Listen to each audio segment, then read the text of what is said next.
এতিয়া ডাইৰেক্ট কৈছিল 1 মাহৰ ভিতৰত মাটি পট্টা দিব, সম্পূৰ্ণ ৰাস্তা ঘাট বনাব, সম্পূৰ্ণ সুবিধা কৰিব, কিবা গোটত টকা দিব, কি দিছে? একো দিয়া নাই। পুৰা মুছলিম মানুহখিনি আমি হাগ্ৰামা পিছত আগত ভোট দিছিলোঁ। যোৱা ভোটত আমি দি থৈ গৈছোঁ, নহ'লে হাগ্ৰামা এই 28 কানাখন নাপালা হয় যদি আমি মিয়া মানুহ নিজিকালোঁ হয়।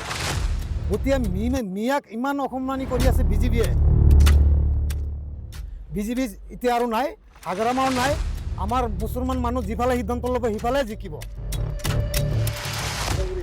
ওদালগুৰি পূৰা ইপিপিএলে যাব। ইপিপিএলে যোগদান মানে আমাৰ এতিয়া আৰু চাৰিওফালে ৰাস্তা বন্ধ হৈ গৈছে। যেহেতু আমি বিজেপিও ভাল নাপাওঁ, হাগ্ৰামাত ভাল পাইছিলোঁ যদিও এতিয়া ভাল নাপাওঁ। কিয় হাগ্ৰামা যদি একেলা থাকিল হয়, আমি পূৰা মুছলিম মানুহখিনি আমি হাগ্ৰামাৰ পিছত আগত ভোট দিছিলোঁ। যোৱা ভোটত আমি দি থৈ গৈছোঁ, নহ'লে হাগ্ৰামা এই 28 কানাখন নাপালা হয় যদি আমি মিয়া মানুহ নিজিকালোঁ হয়। গতিকে মিয়াক ইমান অসন্মানি কৰি আছে বিজেপিয়ে। আমি সহ্য কৰি আছোঁ, কিন্তু আমাৰ সহ্যৰ সীমা পাৰ হৈ গৈছে আৰু আমি সহ্য নকৰোঁ। যদি মিয়া একবাৰ তাৰমানে ভালকৈ উঠি লয়, এইবাৰ বিজেপিৰ ৰেহাই নাই। এতিয়া বিজেপিৰ লগত যদি আকৌ হাগ্ৰামা লগ হৈছে, হাগ্ৰামা নিশ্চয় হাৰিব। বিজেপি এতিয়া আৰু নাই, হাগ্ৰামাও নাই। আমাৰ মুছলমান মানুহ যিফালে সিদ্ধান্ত ল'ব সিফালে জিকিব। গতিকে এতিয়া ইপিপিএল নহয়, আমি কোনো আৰু বুদ্ধি নাই। ওদালগুৰি পূৰা ইপিপিএলে যাব। আমি পূৰা ইপিপিএলকে ছাপোৰ্ট কৰিছোঁ। আমাৰ ইপিপিএলে লাগে এতিয়া। আমাৰ এতিয়া আৰু হাগ্ৰামাক বিশ্বাস কৰিবই নোৱাৰি। হাগ্ৰামা কোনো দুমুখীয়া মানুহ এতিয়া ডাইৰেক্ট কৈছিল 1 মাহৰ ভিতৰত মাটি পট্টা দিব, সম্পূৰ্ণ ৰাস্তা ঘাট বনাব, সম্পূৰ্ণ সুবিধা কৰিব, কিবা গোটত টকা দিব, কি দিছে? একো দিয়া নাই। গতিকে আমি আৰু বিজেপিয়ে আমাক চাওক কিমান অসন্মানি কৰি আছে, কিমান অসন্মানি কৰি আছে মুছলমানক। এতিয়া নিউজত ডেইলি কৈ আছে হেমন্তই কামি হাৰা বোলা ভাঙিব। কামি হাৰা মুছলমানৰ ই কি চাইছে?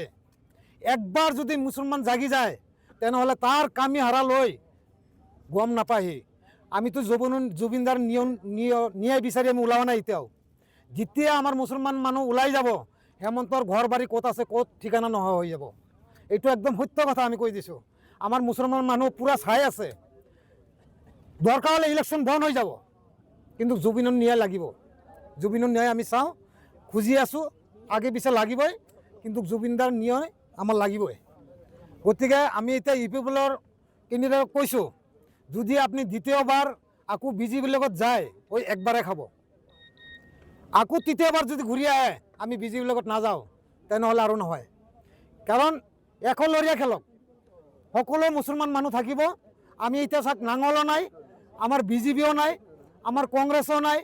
এতিয়া কংগ্ৰেছো এই গণ্ডগোল হৈ আছে। গতিকে আমি এতিয়া গোটেই মানুহ আমি মুছলমান মানুহ ইপিপিএলত থাকিম ওদালগুৰি ডিষ্ট্ৰিক্টত। গতিকে ইপিপিএলৰ মানুহখিনি ঠিক থাকিব লাগে আৰু কোনো যাতে এই বিজেপি চিজেপিৰ লগত লগ নহয়, সেইটো আমাৰ পূৰা কামনা। ধন্যবাদ। আজি মানে আমি ইপিপিএল দলত জইন কৰিলোঁ, মানে 200ৰ ওপৰতে মানুহ জইন কৰিলোঁ ইয়াত। মানে যোৱা ইলেকশ্যনত আমি হাগ্ৰামাক ভোট দিছিলোঁ আৰু হাগ্ৰাম আমাৰ লগত প্ৰতিশ্ৰুতি দিছিল, মাটিৰ পাট্টা দিব, কিবা দিব। তো আজি ইলেকশ্যন পাৰ হৈ গ'ল, 6 মাহ হ'ল, পাট্টাটো নাই, কোনো কামেই নাই। তো সেইকাৰণে আজি আমি হাগ্ৰামাৰ ওপৰত যিটো সি মিছা কথা কৈছে, এইটোৰ ওপৰত বিশ্বাস ৰাখি আমি আগতো আমাৰ ইপিপিএল দল 5 বছৰ চৰকাৰ কৰিছে ইয়াত, বহুত ধুনীয়া চলিছোঁ। আমি বুঢ়ো গাঁৱত গৈছোঁ, ওদালগুৰি ৰাতি 1টালৈকে গৈছোঁ, তাত একো টেনশ্যন নাছিল। হাগ্ৰামাৰ দলটো 2008ৰ পৰা 12ৰ পৰা বহুতখিনি কৰি তাৰপিছত আমি একবাৰ বিশ্বাসত ভোট দিছিলোঁ। কিন্তু এইবাৰ চাইছোঁ যিটো আমি যে মাটিৰ পাট্টা বাদ দিয়ক, মানে বিজেপিৰ যিটো আমাৰ হাগ্ৰামা আছিল, সি অকলে চৰকাৰ কৰিব পাৰে BTCত, কিন্তু আমাৰ মাইনৰিটি মুছলিমক হিমন্ত মানে বিজেপি চৰকাৰে চাব নোৱাৰে। এইবিলাক আপোনালোকে দেখাই আছে, আমি চাই আছোঁ। তো সেইকাৰণে যদি অকলে চৰকাৰ কৰি সি বিজেপিৰ লগত এলায়েন্স কৰিল, আৰু যি বিজেপি নেকি আমাক মুছলিম মানুহক মানে জাতিটোক মানে শত্ৰুতা ভাবি বুলি কাম কৰি ইয়াৰ লগত একলগত থকাৰ কাৰণে আমি ৰাইজে আজি 200ৰ ওপৰতকৈ মানুহ ইপিপিএল দলক জইন কৰিলোঁ। ইপিপিএলৰ লগতে আগতে বিজেপিটো এলায়েন্স আছিল, এনেকুৱা নাছিল। আপুনি কোন দলৰ পৰা আহিছে?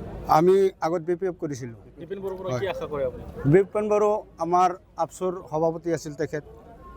আমাৰ মুছলিম মানুহ কিবা খেতি চেতি কৰিছে, তাতে কিবা অলপ গণ্ডগোল হৈছে, এইটো ছাৰক যেতিয়া মাতিছোঁ তেতিয়া আমি সমাধান পাইছোঁ বস্তুখিনি। সেইকাৰণে নতুনকৈ অহা মানুহ আৰু সংগঠন কৰিছে সি আৰু আমাৰ মুছলিম মানুহ আৰু বড়ো মানুহৰ লগত কেনেকৈ মিলা প্ৰীতি চলাব লাগে সি চলাইছিল।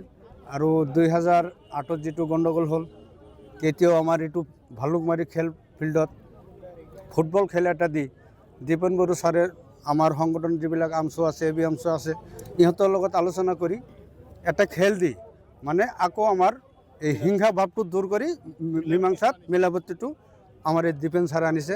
সেইকাৰণে আমি ওদালগুৰি এবাৰ দীপেন বড়োক মাইনৰিটিৰ পৰা 60% ওপৰত ভোট দি তাক জিকাম বুলি আপোনালোকৰ আগত প্ৰতিশ্ৰুতি দিছোঁ। হয়, ডিপজিট আছে আৰু তাৰ MLA লাগে। আকৌ চাবা অহা বছৰ তাৰ মাইকীক MLA লাগে, ল'ৰা লাগে, এনেকুৱাই হ'ব। তো আমাৰ কথা হ'ল দীপেন ছাৰে সি সংগঠন কৰিছে আৰু মুছলিম মানুহৰ লগত সৰুৰ পৰাই চলিছে, তেওঁৰ দেউতাও চলিছে, আমি ভালদৰে চিনি পাওঁ। সেইকাৰণে নতুনকৈ অহা মানুহ আমি ৰাইজে হেৰি কৰিছোঁ, মানে জিকাম বুলি আৰু ভোট দিম বুলি প্ৰতিশ্ৰুতি দিছোঁ। জিকাটো ফাইনেল।